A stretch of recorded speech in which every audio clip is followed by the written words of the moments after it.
அண்ணா யூனிவர்சிட்டியில போவான். அதுக்கு காசே தேவையில்லையே. நீங்க கொடுக்குற 4 லட்சம் ரூபாய்க்கு கிருஷ்ணன் காலேஜ்ல சீட்டு வாங்கி கொடுத்தா அவனுக்கு வேலை கிடைக்காது. வேலைக்கு அவளை அண்ணா யூனிவர்சிட்டியில நல்ல மார்க் எடுத்துட்டு போயிட்டான்னு சொன்னா அவனுக்கு 30,000 40,000 ரூபாய் சேலரியில வேலை கிடைக்கும். அப்ப நீங்க அதுக்கான நீங்க அப்படி சொல்றீங்க. நீங்க இப்படி மாத்தி பாருங்க. பிள்ளைங்க அன்பா பிள்ளைங்கிறது ஒரு கோல்டுங்க. ஹாஸ்டல்ல விட நினைக்கிறீங்க. அம்புடு தங்கம் உங்க சொத்து, அவங்க உங்களுடைய வாரிசு, உங்களுடைய என்ன சொல்றது, நீங்க தான் அவங்க அப்படி சொல்லலாம். நீங்கள் இறந்த பிறகு உங்களுடைய கருத்துக்களையும் உங்களுடைய சிந்தனைகளும் இந்த வெளி உலகத்துக்கு கொண்டு செல்லக்கூடிய ஒரு நல்ல பிள்ளைகளா வளரும் சொன்னா அது தாய் தகப்பன் அன்போடு வளரக்கூடிய ஒரு பிள்ளை தான் இந்த நாட்டுக்கும் யூஸ்ஃபுல்லா இருக்கும், உங்க வீட்டுக்கும் யூஸ்ஃபுல்லா இருக்கும். அந்த பிள்ளைகளை அன்பு அரவணைத்து சரியான வழிகாட்டுதலோடு வழங்குங்க. அந்த புள்ள நாளைக்கு சம்பாதிச்சு உங்களை உட்கார வச்சு சோறு போடுவாங்க. ஏன் இப்படி சொல்ல மேடை நான் சொல்றேன், இப்படி தடதடையா போய்கிட்டு இருக்காங்க நம்ம சமூக மக்கள். அப்ப இந்த படிக்கிற பசங்க எல்லாம் தண்டமா சுத்துது, அம்புட்டும் எல்லாம் எல்லாமே என்ன பண்ணுது, ஒண்ணு சிகரெட் குடிக்குது, தண்ணி அடிக்குது, பொண்ணு பின்னாடி சுத்துது, இப்படி போய் கொண்டு இருக்குது. இதை தடுத்து நிறுத்த அந்த சமூக கட்டமைப்பை ரீபில்ட் பண்ணி ஆகணும். தாய் தகப்பன் பிள்ளைங்கிற அந்த ஒரு உறவை நாம் மேம்படுத்தி ஆகணும்னு சொன்னா வெளிநாட்டு முகத்தை ஒழித்து இந்த சமூக கட்டமைப்பை உருவாக்க நாம் படிக்க வேண்டும். கல்வியில நாம் நம்மை முன்னேற்றிக் கொள்ள வேண்டும். இல்லைன்னு சொன்னா அல்லாஹ் நம்மளை காப்பாற்றும். வேற என்ன சொல்ல. அப்ப கல்விங்கிறது, அப்ப இந்த படிப்புங்கிறது சாதாரண விஷயம் அல்ல, சமூகத்தை முன்னேற்றக்கூடிய விஷயம். அதாவது ஒரு குடும்பத்துல ஒருத்த மேல வந்தா போதுங்க, ஒரு குடும்பத்துல ஒருத்த மேல வந்தா போதும், அந்த குடும்பத்தை அவன் முன்னேற்றலாம். அவன் பிள்ளைக்கு வேலை வாங்கி கொடுக்கலாம், அவன் பிள்ளைக்கு வேலை வாங்கி கொடுக்கலாம். இப்படி நீங்க எல்லாரும் அவன் பிள்ளைக்கு அவன் வேலை வாங்கி கொடுத்தா மாணவரணியே வேணாம், தௌஹீத் ஜமாத் மாணவரணியே வேணாம், சமூகம் வளர்ந்து விடும். அப்ப நாமெல்லாம் இறங்கி அந்த வெளிநாட்டு கதவை சாத்தி நம்முடைய சிந்தனைகளை வளப்படுத்தி கொண்டு நாம் ஒரு முன்னேறக்கூடிய சமூகமாக நாம் மாற வேண்டும். சொன்ன இந்த சமூகம் இப்படி முறுக்க தூக்கிட்டு ஓடுது, அச்சு முறுக்க தூக்கிட்டு ஓடுது, வெள்ளரிக்கா தூக்கிட்டு ஓடுது, பஸ்ஸை பார்த்த உடனே தூக்கி ஓடுதுன்னு சொன்னனே. ஏன்? அத்தா படிக்கல, அம்மா படிக்கல, யாரும் படிக்கல, ஒரு கைடன்ஸும் இல்ல. என்னடா என்ன பண்றது, ஏதோ ஒண்ணு சாப்பாட்டுக்கு வழி, இப்படியே போ, இப்படி இந்த சமூகம் போய் வழிகாட்டு அற்ற சமூகமாக போய் கொண்டிருக்கிறது. இதுக்கு யார் காரணம்? முதல்ல இந்த ஆலிம்களை திட்டணும். ஏன் இப்படி சொன்ன, முறுக்கு வைக்கிற சமூகம், அடி வாங்குற சமூகம், இது வாங்கிய சமூகம், வெளிநாட்டுல போய் கஷ்டப்படுற சமூகமாக இந்த முஸ்லீம் சமூகம் மாறிச்சுன்னா கல்வியை புறக்கணிச்சது காரணம். இந்த கல்வி இந்த சமூகம் புறக்கணிச்சுன்னா அதுக்கு யாரு காரணம்? இந்த ஆலிம்கள். இந்த ஆலிம்களுங்க. ஏன் முஸ்லிம்கள் இப்படி கல்வி அறிவுல பின்தங்கியவர்களாக ஆரம்பத்தில் இல்லங்க. நீங்க வரலாறு, இஸ்லாமிய வரலாற்றை புரட்சி பாத்தீங்கன்னு சொன்னா நபிகள் ஸல்லல்லாஹு அலைஹி வஸல்லம் அவர்கள் காலத்திலையும் அவர்களுக்கு பின்னாடி வந்த காலத்தில் நீங்க பாத்தீங்கன்னு சொன்னா முஸ்லிம்கள் தான் அறிவியலிலே வழிகாட்டக்கூடியவர்களாக அன்னைக்கு இருந்தாங்க. பகதாத் யூனிவர்சிட்டி சொல்லுவாங்க, மிகப்பெரிய பல்கலைக்கழகம் இன்னைக்கு இருக்கக்கூடிய கேம்பிரிட்ஜ், ஆக்ஸ்போர்ட், எம்ஐடி இன்ஸ்டிடியூஷனை விட, யூனிவர்சிட்டிகளை விட அன்னைக்கு மிகப்பெரிய ஒரு யூனிவர்சிட்டியாக பகதாத் யூனிவர்சிட்டி இருந்தது. அன்னைக்கு அதுதான் டாப்பு.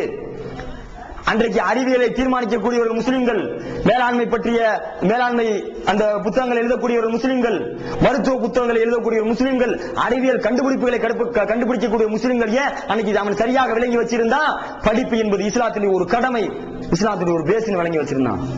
அன்னைக்கு படிச்சு பெரியாரானா. ஆனா இந்த ஆலிம் சமூகம் தண்டமா உட்காந்து வீட்டுல உட்காந்து திங்கிறதுக்காக உட்காந்து யோசிச்சு என்ன பண்ணுச்சு? முஸ்லிம்களுக்கு செய்த மிகப்பெரிய துரோகம். நிறைய துரோகம் பண்ணியிருக்காங்க இந்த ஆலிம் சமூகங்கள். நல்லா புரிந்து கொள்ளுங்கள் மாணவ மாணவிகளே, உங்களுக்கு ஒரு முதல் எதிரி ஒருவர் இருக்கிறார் என்று சொன்னால் அது இந்த ஆலிம்கள் தான். இந்த ஆலிம்கள் தான் உங்களை வளர விடாம, உங்களை படிக்க விடாம, உங்களை சிறுக்கு பிதாத்து கொள்கைக்கு அழைத்துக் கொண்டு சென்றார்களே தவிர ஒரு நேரிய பாதைக்கு உங்களை அழைத்துக் கொண்டு செல்லல. அப்ப என்ன பண்ணாங்க? இந்த எஜுகேஷனை அருவாள் எடுத்து ரெண்டா பொளந்து, இது உலக கல்வி, மார்க்க கல்வி, மார்க்க கல்வி படி, உலக கல்வி படிக்காது, இப்படி ஹராம் என்று ஆக்கிவிட்டு இந்த சமூகத்தை மூல சமூகமாக ஆக்கிவிட்டார்கள். அநியாயம், அக்கிரமம். ஏன்? குர்ஆனை புரட்டி பார்த்தா கடமைங்க. படிப்புங்கிறது என்ன? ஒவ்வொரு முஸ்லிமுடைய கடமை, ஃபர்லு.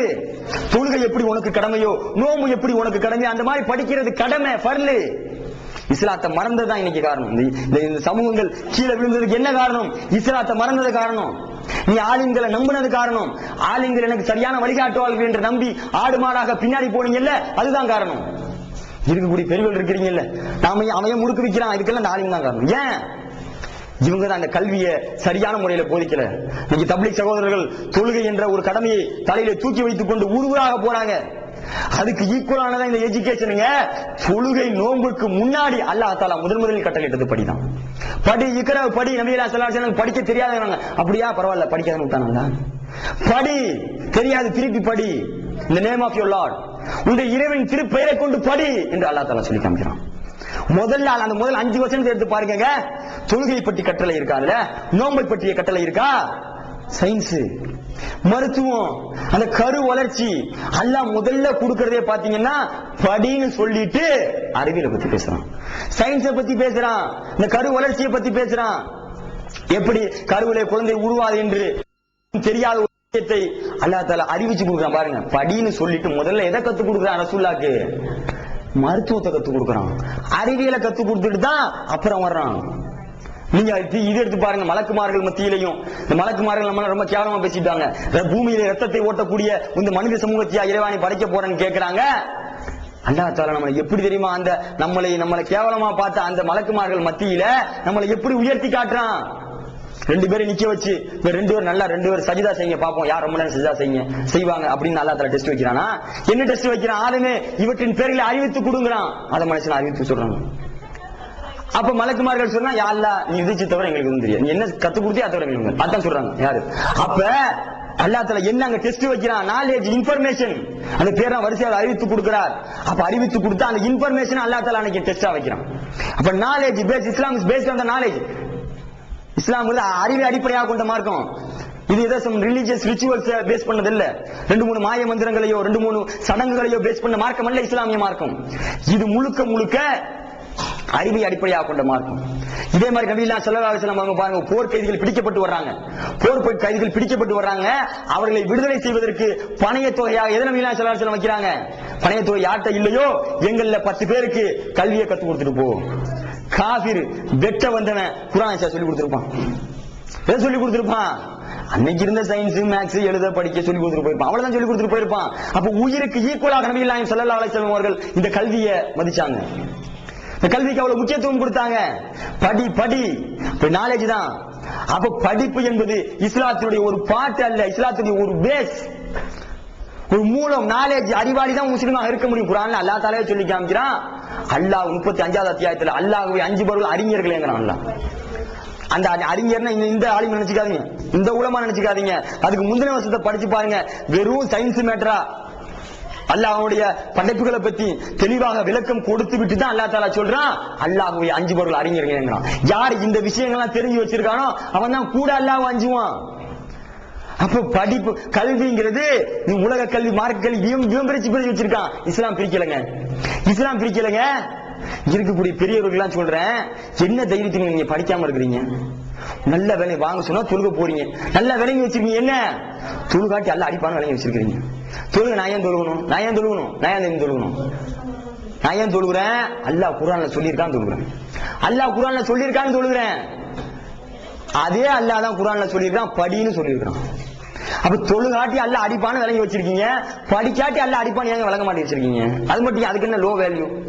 குர்ஆன் அதாவது வானத்தை பற்றி சிந்திக்கலையான்னு கேட்கிறான், பூமியை பற்றி சிந்திக்கலையான்னு கேட்கிறான், அதை பத்தி சிந்திக்கலையா இதை பத்தி சிந்திக்கலான்னு கேட்கிறானே. இப்படி சிந்திக்கலையான்னு கேட்கிறான். நீங்க சிந்திக்காட்டி மறுமையில உங்களை நெருப்புல தூக்கி போட்டு பொசுக்குவானுங்கிற அந்த ஒரு இது இல்லையா உங்களுக்கு? தொழுகாட்டி அல்ல அடிப்பான விளங்கி வச்சிருக்கீங்க, நோம்பு வைக்காட்டி அடிப்பான விளங்கி வச்சிருக்கீங்க, படிக்காட்டி அல்ல அடிப்பான விளங்காம இருக்கீங்க. இந்த குர்ஆன் வசனத்துல என்ன பண்றது? படிக்காத எவ்வளவு படிச்சீங்க? 6ஆம் கிளாஸ். என்ன 6ஆம் கிளாஸ்? அதாவது நாலேஜ் தெரிஞ்சுக்கிறது வேற விஷயம். 6ஆம் கிளாஸ் இருந்து அது பெருமையா சொல்றது. 6ஆம் கிளாஸ் எப்ப இப்படி படிக்காம ஒருத்தர் போய் நீங்க வாங்க தொழுவோம், நான் எப்பவுமே தொழுவ மாட்டேன், இது பெருமையா? நான் எப்பவுமே தொழுவ மாட்டேன். நான் நம்ம லைஃப்ல நோம்பு வச்சதே கிடையாது, அதெல்லாம் சின்ன பிள்ளை, இது என்ன பெருமையா? இப்படி படிக்காதே ஒரு பெருமையாக சொல்லக்கூடிய ஒரு மக்களாக இன்னைக்கு நம்ம மக்கள் இருந்து கொண்டிருக்கிறாங்க. அப்போ உங்க தொழுக நோம்பு மாதிரி கல்வி கற்பது உங்க கடமை, ரிலீஜியஸ் டியூட்டி. அது ஒரு மத கடமைங்க, ஒரு மார்க்க கடமை. அது நிச்சயம் அல்லாஹ் தஆலா மறுமையில கேள்வி கேட்பான். சும்மா விட மாட்டான் உங்களை, மறுமையில நிச்சயம் பிடிச்சி கேள்வி கேட்பாங்க. ஏன்? அல்லாஹ் தானே சொல்றான். வசனம் தூக்கி போட்டுருவோம். இப்ப குர்ஆன்ல இஸ்லாம் ஒரு மார்க்கம் தான் பேசணும், தொழுக நோம்பு தான் பேசணும், சயின்ஸ் எல்லாம் அங்க பேசக்கூடாது, அதெல்லாம் இஸ்லாத்துக்கு விரோதமான. அப்ப என்ன பண்ணும்? வசனத்தை பூரா தூக்கி போட்டுடலாமா? ஏன்? இந்த ஆலிம்கள் இந்த வசனத்துக்கு லோ வேல்யூ கொடுக்கிறது. வசனத்தை படிக்கிறீங்க, நீங்க நல்லா படிக்கிறீங்க, அது எங்க படிக்க விட்டாங்க? நம்மள ஃபுல்ல அரபியில படிச்சு உங்களுக்கு என்னங்க விளங்குது? அரபியில படிச்சு இந்த சமூகம் நாசமா போய் கிடக்கு, ஒண்ணு விளங்க மாட்டேங்குது. குர்ஆனை எடுத்து படிக்கணும், உடனே அரபியில படிக்கிறதுல என்னப்பா உனக்கு விளங்குது? அரபியில தமிழ்ல உங்களுக்கு புரிஞ்ச தமிழோ உருதோ இங்கிலீஷோ என்ன லாங்குவேஜோ உங்களுக்கு புரிஞ்ச லாங்குவேஜ் நீங்க படிச்சா தானங்க அல்லாஹ் என்ன சொல்றான்னு உங்களுக்கு தெரியும். அதுக்கேற்ற மாதிரி உங்க வாழ்க்கை நீங்க அமைச்சு கொள்ளலாம். அப்படியே எடுத்து படிக்கிறவங்க கூட மத்ததுக்கு கொடுக்குற இம்பார்ட்டன்ஸ் இந்த அறிவியலை பற்றி அல்லாஹ் தஆலா கொடுக்கக்கூடிய அந்த வசனங்களுக்கு என் பிராக்கெட் போட்டு சொல்றானா, இது வந்து சும்மா இது ஆப்ஷனல், இது இந்த வசனங்கள் ஆப்ஷனல் வசனம் சொல்றானா, வேண்டுமென்றால் படிக்கலாம், இல்லாவிட்டால்